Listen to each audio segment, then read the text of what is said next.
6 words. That's all it took. 6 words spoken quietly, without ceremony, by a British SAS sergeant to a German KSK officer during a joint debrief in eastern Afghanistan in the early years of the War on Terror. 6 words that landed in the room like a grenade without a pin. Words that were blunt, that were professional, and that were delivered with the particular brand of understated directness that only comes from a man who has spent his career doing extraordinary things in total silence and expecting nothing in return. Stop bringing so much equipment. The German officer said nothing for a moment.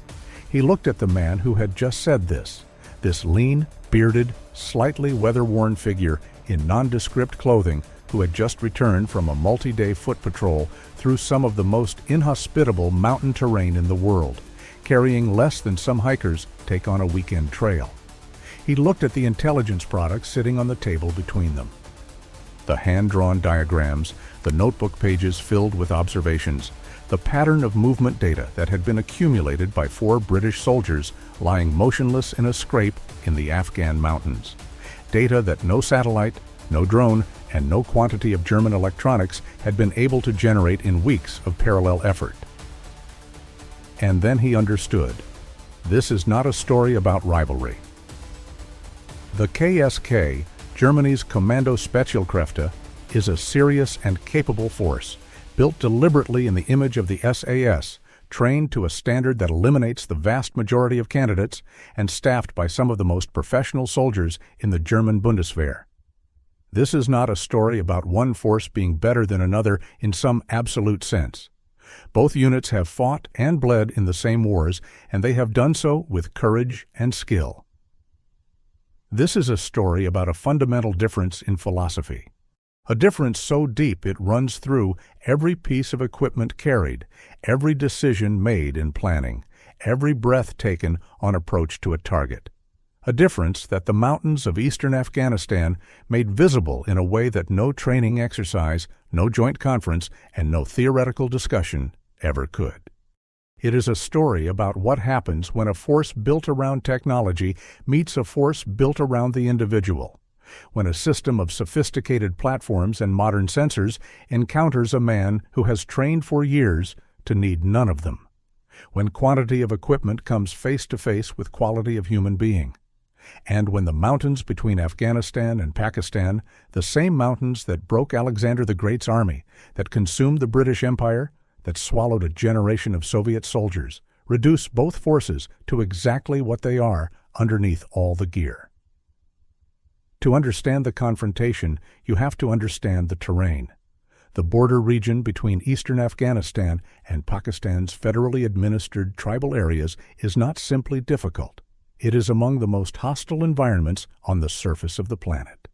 The Spingar Range, known in Persian as the Saft Ko, the White Mountains, runs east to west along the Afghanistan-Pakistan border in Nangarhar province. Its highest peak, Mount Sikaram, rises to 4,761 meters above sea level, well above the point where the oxygen content of the air begins to limit human physical performance in measurable ways. At altitude, every kilogram of weight on a man's back costs more energy than it would at sea level. Every additional piece of equipment compounds that cost. A patrol that moves efficiently at low altitude becomes a plodding column struggling for breath at 3,500 meters. The valleys are narrow and deep, carved by rivers that run brown and fast with glacial melt in spring down to a trickle in the summer heat. The ridgelines above are exposed, wind-scoured, and treeless above roughly 3,000 meters. Below that line, terraced agricultural plots and dense scrub vegetation give way to pine forest in the middle altitudes. Forest that is perfect for concealment and perfect for ambush. The winters are brutal, with temperatures dropping to minus 25 degrees Celsius at elevation and blizzards that can pin a patrol in position for days without warning. The summers are baking at low altitude and bitterly cold at night in the high country. The local population has been fighting in these mountains, for one reason or another, for most of recorded history. The tribes of Kunar, Nangarhar, and Paktia have defeated armies. They defeated the Mughals, they defeated the British in 3 separate wars, they defeated the Soviet Union's 40th Army over a decade of grinding attrition, and they had every reason and every capability to detect, track, and engage coalition special forces patrols operating in their territory. Into this landscape in the period between late 2001 and 2003 arrived two very different forces.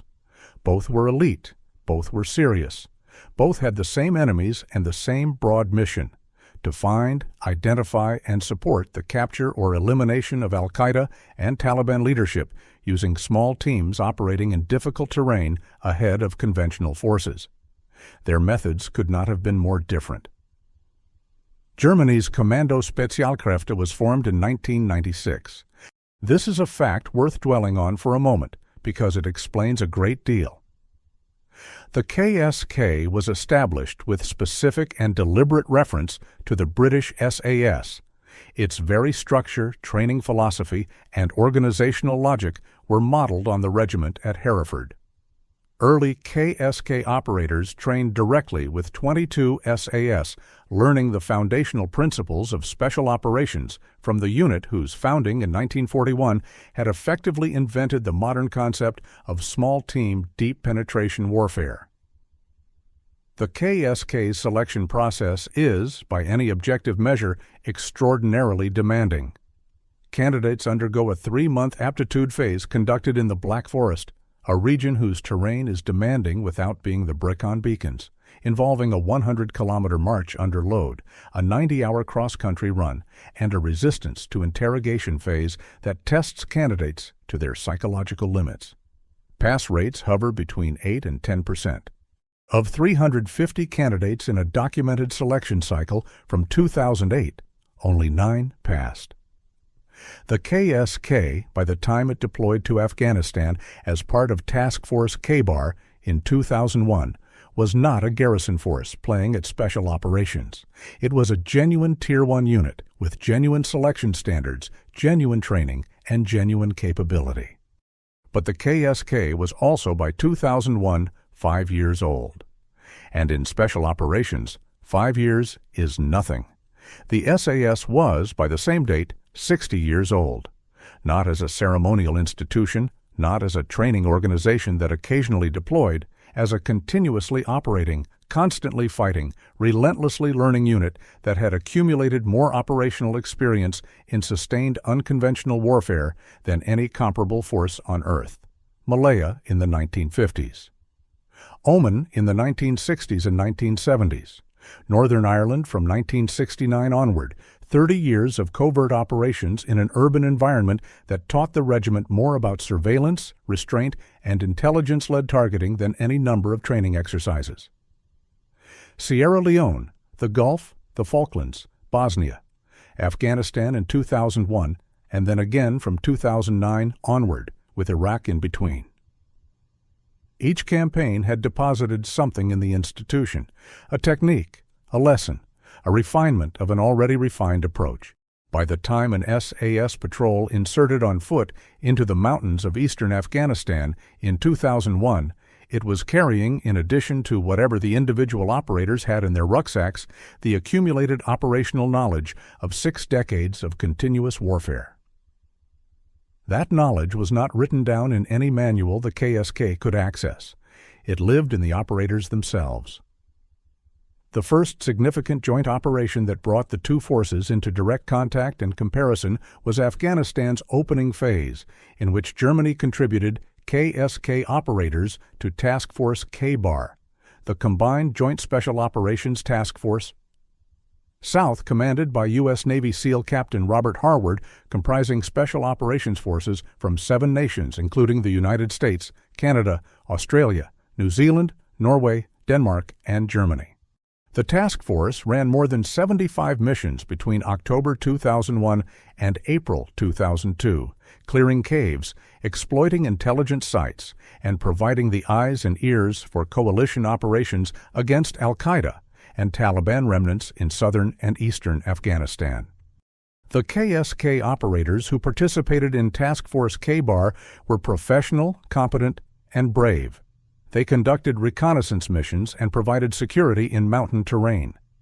They participated in the exploitation of the Zawar-Kili cave complex alongside U.S. Navy SEALs and Norwegian Special Forces, spending 9 days clearing an estimated 70 caves and 60 structures across ground that demanded everything a soldier could give physically. They also participated in operations at Tora Bora, where KSK elements were assigned to protect flanks in the mountains and conduct reconnaissance missions during the December 2001 battle to capture or kill Osama bin Laden. But there were also, in those months, moments of friction. Quiet professional moments that never made it into official reports, but that circulated in the debrief rooms and planning cells where special operators trade observations with the particular honesty that comes from knowing the person across the table has been in the same mountains and doesn't need things sugar-coated. The friction had a consistent theme. It was not about courage. It was not about tactical skill or marksmanship or the willingness to close with the enemy. It was about weight. It was about signature. It was about the fundamental question of how much equipment a Special Forces patrol in a mountain environment should carry, and what happens to a unit's covertness, mobility, and endurance when the answer to that question is everything we've got. The German military tradition, like the American military tradition, was built on a foundation of technological superiority. The Bundeswehr brought extraordinary logistics culture to Afghanistan. German equipment was good. German personal kit was modern, well-maintained, and comprehensive.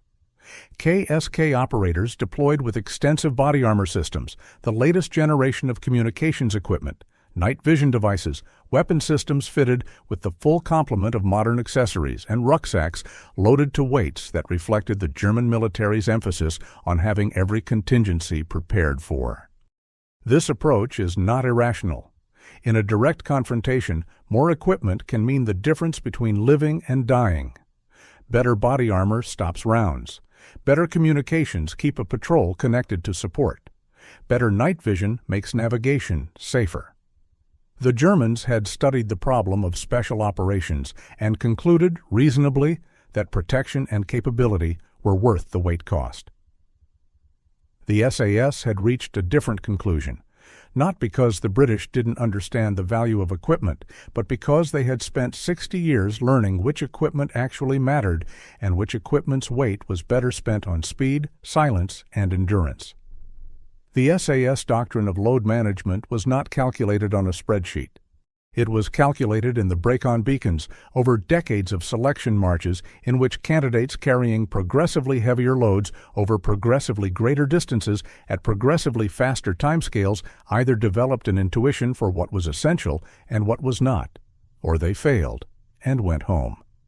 By the time an SAS operator reached Afghanistan, he had navigated 64 kilometers alone across the full width of the break-on beacons with a pack weighing approximately 25 kilograms plus weapon, water, and food.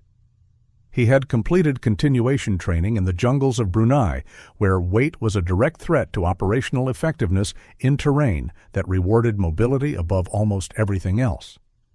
He had been through close target reconnaissance training at Pontrilas in Herefordshire, where extended observation exercises of 48 to 72 hours conducted within meters of a sentry taught the difference between equipment that served the mission and equipment that served the operator's anxiety. The cumulative lesson, absorbed not intellectually but physically, was simple and absolute. In a mountain environment where the enemy has adapted over generations to detect and destroy foreign patrols, the best protection is invisibility. Invisibility requires silence. Silence requires minimal equipment because equipment makes noise. It clanks, it rustles, it creates electronic emissions, it forces operators to move more slowly and breathe more heavily and stop more frequently on steep slopes. And stops in mountain environments where the enemy understands the terrain as intimately as a man understands his own house are exactly where patrols get detected and killed. The operation that generated the 6 words was not a single dramatic engagement. It was the culmination of a pattern that had repeated itself across multiple joint operations in the mountains of eastern Afghanistan during the period when both forces were active in the same operational area. What made the contrast visible was not enemy contact, though contact had occurred in both forces' operations. What made the contrast visible was intelligence. Specifically, the quantity, quality, and granularity of intelligence produced by sustained covert observation against high-value targets who had learned to be invisible to technology. Al-Qaeda and Taliban leadership in eastern Afghanistan in the early years of the conflict had studied the coalition's surveillance methods with care. They knew about Predator drones. They knew to avoid open ground during daylight hours. They knew that mobile phone communications were being intercepted by American and British signals intelligence assets. They moved at night. They used couriers instead of electronic communication. They sheltered under tree canopy. They changed locations every 48 to 72 hours. They had, in effect, designed their operations to be invisible to the surveillance architecture that the coalition had built, because that surveillance architecture was primarily technical, and technical systems have predictable limitations that a sophisticated enemy can map and exploit. What the enemy had not prepared for was a pair of British eyes in a scrape 200 meters away, attached to a brain that had been trained to remain motionless for 48 hours at a time, recording movement patterns in a notebook with a pencil. The SAS approach to sustained covert observation in the mountains of Afghanistan drew directly on methodology developed in Northern Ireland, where for 30 years the regiment had maintained observation posts in urban and rural environments against an adversary who was local, intelligent, and motivated. The IRA had informants everywhere. Movement by any military unit in certain areas of South Armagh was detected within minutes. The SAS had learned in that environment to operate with minimal signature. No vehicles, no radio transmissions, no unnecessary movement, and to remain in position for periods that tested the psychological limits of the human beings involved. In Afghanistan, those same principles applied on a larger scale, in harder terrain, at higher altitude, in temperatures that dropped to minus 15 degrees Celsius at elevation. An SAS four-man patrol would insert on foot, moving at night through a drainage channel or along a ridgeline, carrying rucksacks loaded to between 50 and 65 kilograms. Heavy by any standard, but configured with ruthless prioritization around the specific mission requirements. Water, because dehydration at altitude was a faster killer than most tactical threats. Cold weather gear, because hypothermia incapacitated a man and made him a liability. Optics, because observation was the primary mission. Food calculated at survival levels rather than comfort levels, because the weight saved bought days. Communications gear configured for the minimum possible electronic signature, high-frequency burst transmitters, rather than the continuously broadcasting encrypted radios that the KSK and American Special Forces used as standard equipment. And then they would stop. Find their hide. Build a scrape, a shallow depression in the ground, lined with whatever the landscape provided, covered with camouflage netting and loose rock, and disappear. Not for hours, for days. The German KSK operators who worked in the same areas during the same period were conducting reconnaissance missions in a fundamentally different way. They were professional and competent. Their navigation was sound. Their tactical drills were solid. Their equipment was technically superior to the British kit in several specific categories. Their night vision devices were more modern. Their weapons mounted more advanced targeting systems. Their communications equipment was more capable in terms of bandwidth and encryption. But the equipment required power. The batteries required carrying spares. The advanced kit required maintenance. The body armor added kilograms to every step on terrain, where every kilogram was a negotiation between endurance and capability. The communication systems, even operating within careful parameters, produced electronic signatures that a technically sophisticated enemy with commercial radio scanners could detect, not identify with precision, but detect as the fingerprint of military activity in an area where military activity meant a search was coming. And the weight changed how the patrol moved. Not dramatically, these were elite soldiers, but measurably.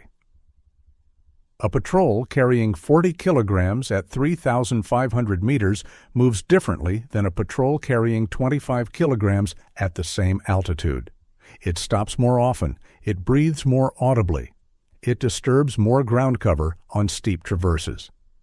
In terrain where the difference between undetected and compromised was measured in sounds the human ear could barely register, these differences were not trivial. The British were producing intelligence from their observation posts that the combined intelligence apparatus of satellites, drones, and signals intercepts had been unable to generate. Not because the technology was poor, the technology was extraordinary. But it was looking from the wrong direction.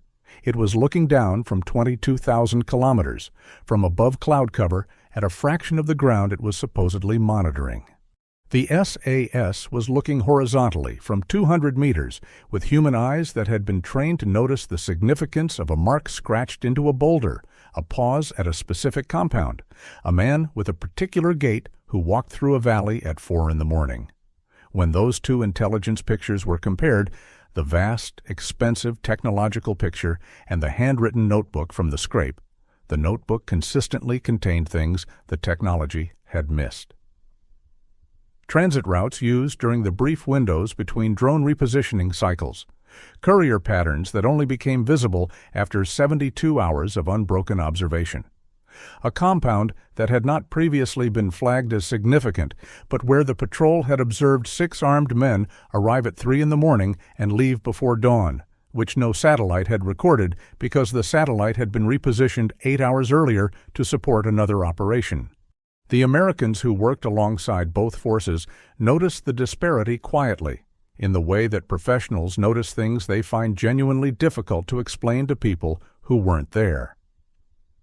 A senior liaison officer at the Combined Operations Headquarters described the British intelligence products as something that couldn't be generated at any price, not because the British were smarter, not because their technology was better, because they had trained people to do without technology and had then sent those people into the field and left them there until the field gave up its secrets.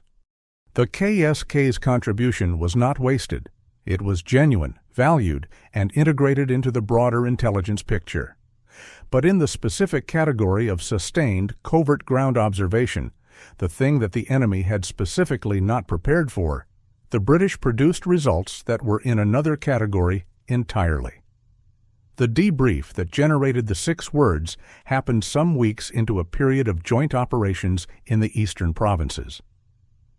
The exact date and location are not a matter of public record. What is a matter of record through the accounts of military journalists, liaison officers, and the broader body of literature on coalition special operations in Afghanistan is the nature of the conversation. The KSK officer had received the SAS patrol's intelligence report and recognized immediately and without defensiveness that it represented a standard of ground-level observation his unit had not achieved in the same area. He asked how. Not in the spirit of wounded pride, but in the spirit of a professional who understood that the point of being in the same war as the British was to learn what the British had learned in 60 years that the KSK had not yet had time to learn in 5. The SAS sergeant's answer was characteristically direct. He had walked through how the patrol had inserted, on foot, at night, carrying nothing that wasn't absolutely necessary for the specific mission. He had described the hide, the observation routine, the communication schedule. He had explained the reasoning behind each equipment decision, why the advanced encrypted radio stayed at the forward operating base, why the heavy body armor was not worn on extended observation missions in this terrain, why the patrol had carried 12 liters of water each and allocated it across 4 days rather than carrying more food. And then, at the end of the explanation, the 6 words. Stop bringing so much equipment. He wasn't being dismissive. He was being precise. He was conveying, in the most efficient form available to him, something that had taken the SAS 6 decades to learn, and that no amount of briefing could fully convey to someone who hadn't spent 20 hours alone in the break-on beacons in January, with 30 kilograms on their back and no idea when the next checkpoint was. The equipment was the problem, not the men. The men were serious. The equipment was compromising the operation before it began, because every kilogram carried was a meter of mobility sacrificed, and in the mountains of Afghanistan, mobility was the difference between invisible and dead.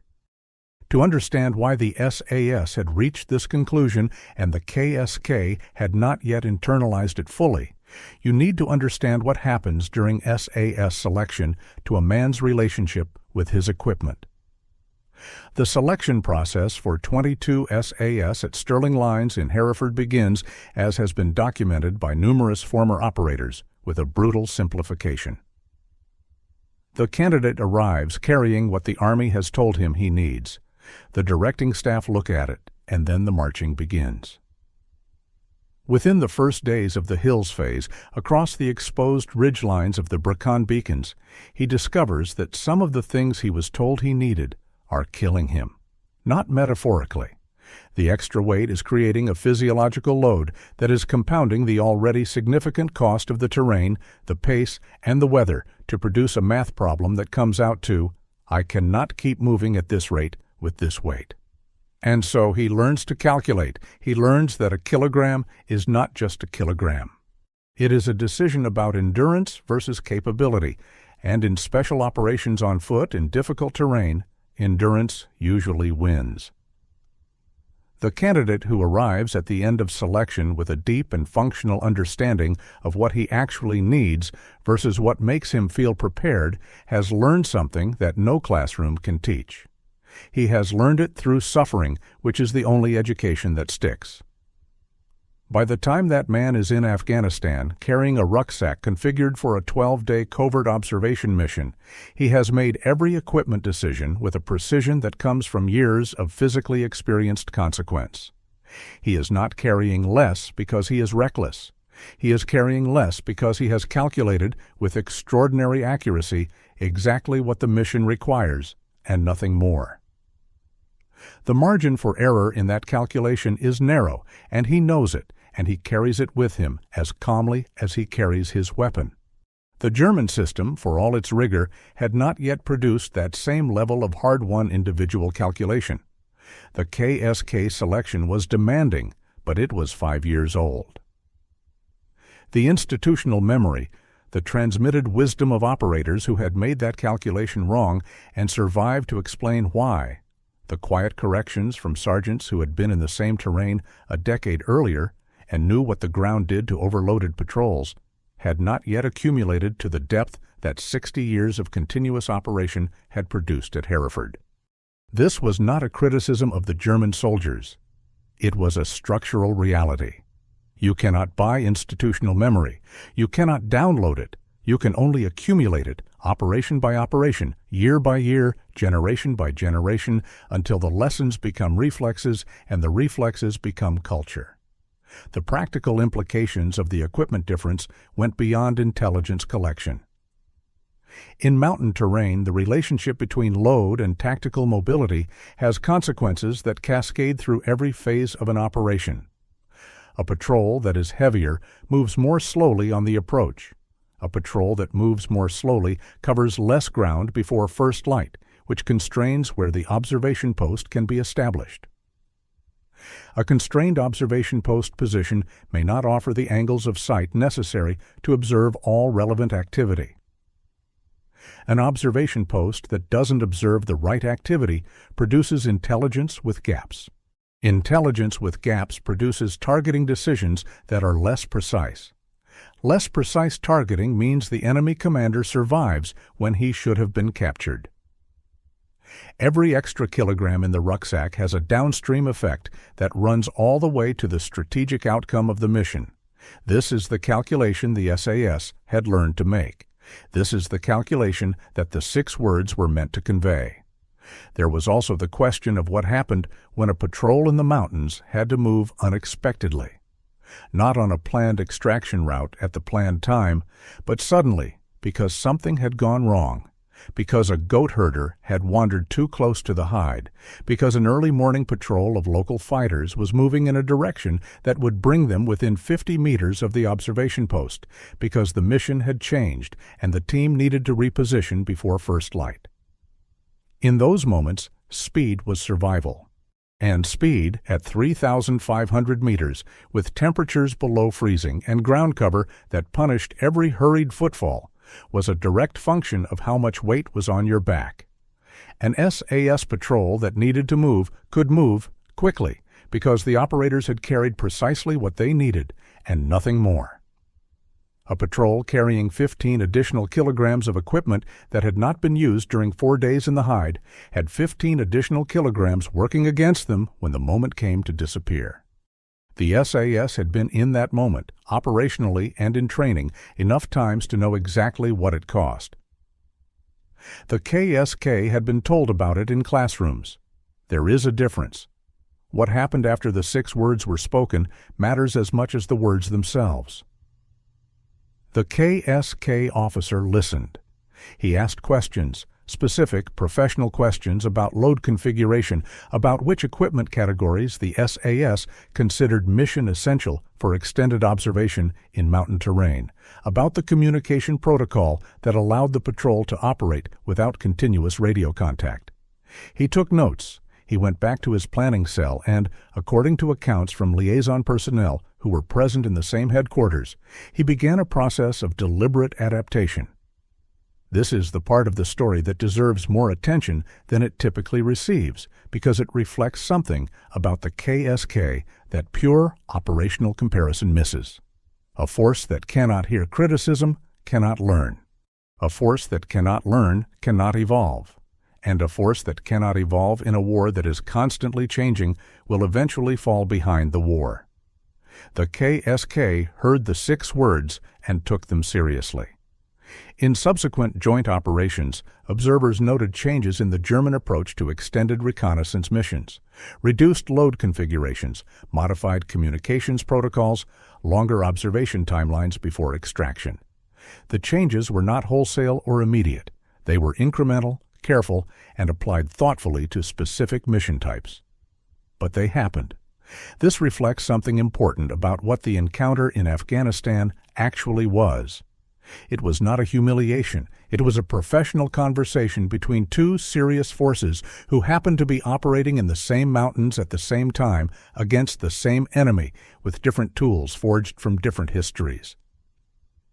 The British had the advantage of 60 years of accumulated institutional knowledge. The Germans had the advantage of having recognized, early and without defensiveness, that there were things worth learning from the people who had those years behind them. What the mountains of eastern Afghanistan ultimately exposed was a debate as old as modern special operations, the relationship between equipment and the individual operator. The argument for maximum equipment is intuitive. More protection means more operators survive to fight again. More communications capability means the patrol can call for support when it needs it. More technology means better situational awareness. The argument for minimum equipment is counterintuitive and requires a kind of institutional humility that is difficult to sustain in a procurement culture where better kit is always available and always expensive, and therefore always evidence of seriousness. The British argument, learned not from theory, but from Malaya and Oman and Northern Ireland and the Brecon Beacons, was that in certain environments, against certain enemies, the equipment became the signature that the enemy detected, the weight that prevented the patrol from arriving at the right position, and the dependency that made the operator less rather than more capable when the technology failed, which in the mountains of eastern Afghanistan it regularly did. Batteries died at altitude where cold degraded their performance faster than in temperate climates. Communication systems failed in narrow valleys where the topography blocked the signal paths that had worked perfectly on the planning maps. Night vision devices that performed to specification in testing performed differently in the particular combination of dust, humidity, and ambient starlight that characterized eastern Afghan mountain environments. Each technical failure exposed the gap between what the operator could do with technology and what the operator could do without it. The SAS operator, selected for his ability to function alone in any environment with minimal support, could navigate without GPS because he had learned dead reckoning and terrain association to a standard that allowed him to plot a route across 6 kilometers of featureless mountain terrain in near total darkness to within 8 meters of his intended position. He could communicate without the encrypted radio because he understood high-frequency burst transmission and could send a compressed intelligence report in under 3 seconds, a transmission so brief that enemy counter-surveillance was unable to fix its origin.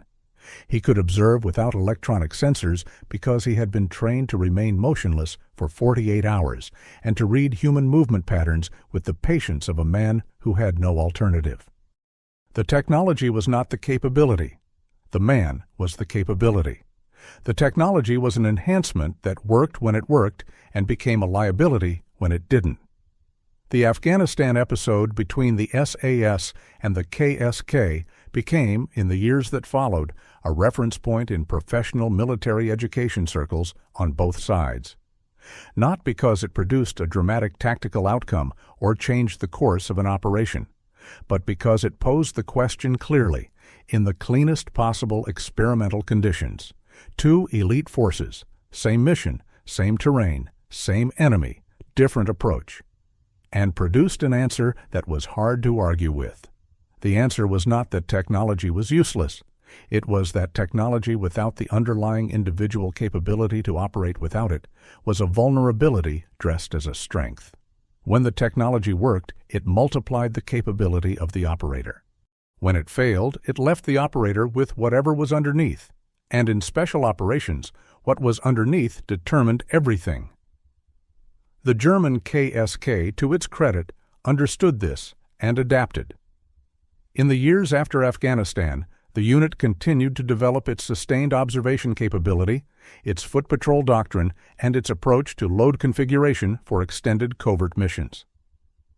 The modifications were informed by what they had seen the SAS do in the mountains, by their own operational experience as that experience accumulated with each passing year, and by the kind of institutional honest assessment that distinguishes forces capable of growth from forces that are not. The SAS continued to do what it had always done.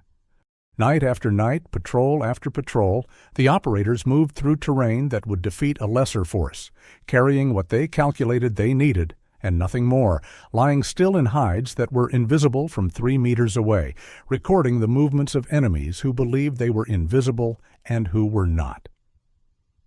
The 6 words were eventually incorporated, informally and without formal citation, into joint planning discussions about extended reconnaissance operations in mountain terrain.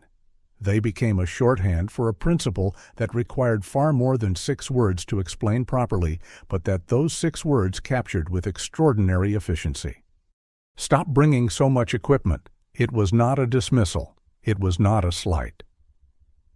It was the distilled product of 60 years of institutional learning, offered without ceremony to a partner force that was serious enough to hear it. In the broader arc of the Afghan war, the lesson of the mountains, the lesson that the SAS carried in its bones and that the KSK absorbed through professional contact, had implications that extended far beyond any specific patrol or operation. The coalition's fundamental challenge in Afghanistan was the same challenge that had confronted every foreign military force in those mountains for centuries. The enemy knew the terrain as intimately as his own face, moved through it with the confidence of a man who had grown up running those ridgelines, and had organized his operations to be invisible to precisely the kind of technological surveillance that the coalition's enormous budget and sophisticated systems were designed to provide. Against this enemy, the traditional coalition response, more surveillance assets, better communications, heavier armor, longer supply chains, offered diminishing returns. The enemy simply moved during the gaps, used the terrain for concealment that no drone could penetrate from above, and waited out the patrols that were too heavy to sustain a position long enough to observe the patterns that mattered. The British response, born from Malaya and refined through Borneo and Oman and Northern Ireland and every subsequent campaign, was to match the enemy's approach with its opposite. Not overwhelming technological force, but overwhelming human patience. not comprehensive sensor coverage, but 4 men in a hole who had trained themselves to be comfortable with discomfort in a way that could not be taught in a classroom or bought with a defense budget. That approach required a specific kind of selection. It required identifying individuals who possessed not just physical endurance and tactical skill, but the psychological architecture to sustain voluntary discomfort for extended periods, without the reassurance of technology, without the comfort of communication, without the guarantee of support if things went wrong. The Brecon beacons found those individuals. The 64-kilometer endurance march alone, in whatever weather Wales delivered that particular day, with no one watching and no rescue coming quickly if something went wrong. That march found the people who could lie in a mountain scrape for 12 days in minus 19 degrees Celsius, eating cold food, drinking carefully rationed water, and watching with the absolute certainty that the watching was the mission and that nothing else existed until the mission was complete. The KSK was building that capacity. It was doing so seriously and with dedication. But capacity of that kind is measured in decades, not years. The British had the decades. The Germans were accumulating them. David Stirling, when he sketched the original concept for the SAS on a hospital bed in Cairo in 1941, wrote that the fundamental principle was the reliance on the individual operator, not on the tank, not on the artillery piece, not on the air support, on the man himself, developed to a standard where he could be inserted into any environment, against any enemy, with minimal support, and complete his mission through the application of skill, patience, and the absolute refusal to accept failure. 80 years later, in the mountains of eastern Afghanistan, that principle was still governing how 4 British soldiers packed their rucksacks. Every decision to leave behind a piece of equipment was a decision to rely instead on the capability that selection and training had built into the operators themselves. Every kilogram left at the forward operating base was a kilogram of trust in the individual. Trust that the training was sufficient, that the selection had identified the right people, that the doctrine was sound, and that the mountains, for all their hostility, were not beyond the range of what a properly prepared human being could endure and master. The KSK officer who received those 6 words was serious enough and humble enough to hear them as they were intended, not as criticism, but as an offering, not as an assertion of superiority, but as a transmission of knowledge from a force that had more of it in this particular domain than his own. That willingness to learn, that professional honesty, is itself a mark of a serious force. The KSK has always been a serious force. Afghanistan did not expose a failure in the German unit. It exposed the gap that always exists between a force that is 5 years old and a force that is 60. The gap between institutional memory that is still being written and institutional memory that has been tested in every terrain, in every climate, against every variety of enemy that the 20th and 21st centuries had produced. The British sergeant who said those 6 words was not showing off. He was helping. That is the SAS at its most characteristic, the absolute minimum of words, the maximum of effect, the result of a system that had spent 60 years learning to do exactly what the moment required. No more, no less. In the end, the equipment comparison was never really about equipment. It was about what a force had learned to trust. The German system trusted its technology. The British system trusted its people. In the mountains of eastern Afghanistan, between routes that Alexander had tried to hold and peaks that the Soviet Union had bled across, that difference became visible in the most unambiguous way possible. The notebooks from the hides contained things the satellites could not see. The data from the observation posts produced targets that the drones had missed. The intelligence that came back with 4 men who had been lying in the ground for 12 days changed the operational picture in ways that no amount of advanced electronics could replicate. Stop bringing so much equipment. 6 words, 60 years of accumulated truth, and a partner force serious enough to listen to both. Note, This documentary account draws on publicly documented facts regarding the SAS's Afghanistan operations, the KSK's formation history and deployments, Task Force K-Bar's operational record, and the well-established doctrinal differences between British and European/American approaches to special operations, load carriage, and covert observation. The specific six-word exchange is presented as a representative illustration of documented philosophical and tactical contrasts that emerged from joint coalition operations in this period, drawn from the pattern of observations recorded by military journalists, liaison officers, and post-deployment assessments. Where specific operational details remain classified, this account uses the documented framework of both forces' confirmed methods to illustrate principles that are established in the public record.